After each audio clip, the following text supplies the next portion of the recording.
En novembre 2011, moi ainsi que 6 autres élèves du lycée professionnel Frédéric Estève de Mont-de-Marsan, Landes 40, avons été choisis parmi tant d'autres pour faire un voyage de 5 jours en Angleterre. J'étais très excité quand j'ai vu mon nom sur la liste, car je rêvais de partir dans ce pays et j'adore cette langue. Ce fut la première fois que je quittais la France.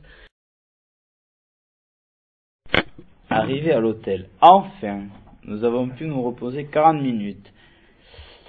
M'attendant à manger de la cuisine anglaise, je fus assez surpris quand nous sommes entrés dans un restaurant italien.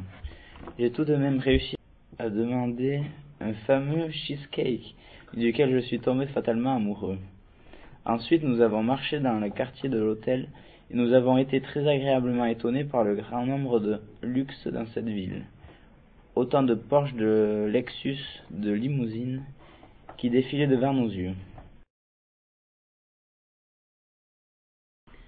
Nous avons pris le métro, ces espèces de trains où les gens sont encore plus entassés que dans les embouteillages de Paris. Nous sommes arrivés devant ce qui est pour moi le plus incontournable monument anglais, Big Ben. Ce fut, comment dire, grandiose. Nous marchions à travers Londres. Nous avons pu voir de loin le London Bridge ainsi que la Grande Roue. Nous sommes passés devant une sorte de palais où se trouvaient 2 soldats de la garde impériale. Notre petit groupe francophone est arrivé devant une immense place où il y avait une statue d'un homme dont le style vestimentaire ressemblait à celui de Napoléon Bonaparte, hissé à une trentaine de mètres. Ce personnage était en fait l'ennemi juré de ce dernier et qui, avec son armée, a écrasé les Français à Trafalgar. Il a ensuite pris les canons de l'armée vaincue, la nôtre, et en a fait 4 grosses statues de lions, juste pour bien rappeler que les Anglais nous ont bien battus. Nous avons marché jusqu'à un théâtre londonien, où j'ai pu voir, sans mentir, le meilleur spectacle de ma jeune vie, Stomp. C'était une petite troupe d'une dizaine de jeunes gens, qui faisaient des morceaux de percussion avec des instruments insolites, des balais, chaises, lavabos, allumettes.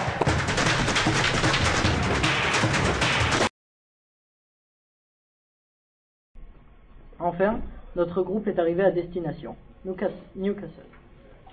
Toutes les familles des correspondantes étaient là, à nous attendre, devant l'entrée de la gare. Sa famille m'a accueilli, en anglais bien sûr, et m'ont donné un sandwich au cheddar.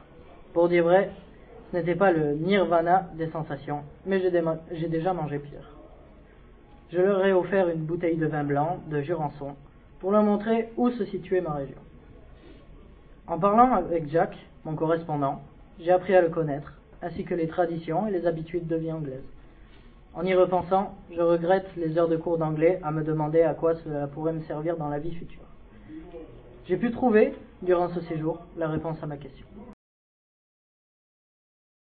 Arrivé à Walbottle, nous avons pu découvrir un grand et neuf bâtiment avec des terrains et des salles de sport équipées, ainsi que des salles de musique insonorisées. Les cours finissent à 15 h. Je suis parti avec Jack dans sa maison, nous reposer en attendant Axel et Samy. Sans le savoir, les British nous avaient organisé une petite soirée dans le centre de Newcastle. Ensemble, nous avons pris le bus direction la patinoire, où nous avons retrouvé tous les participants au projet Comenius. Jack et Samy nous ont ramenés sur le Millennium Bridge, qui était éclairé d'une lumière verte, puis devant le lapin d'Halloween et dans le centre-ville. Nous avons enfin pu manger un fish and chips, hyper copieux d'ailleurs.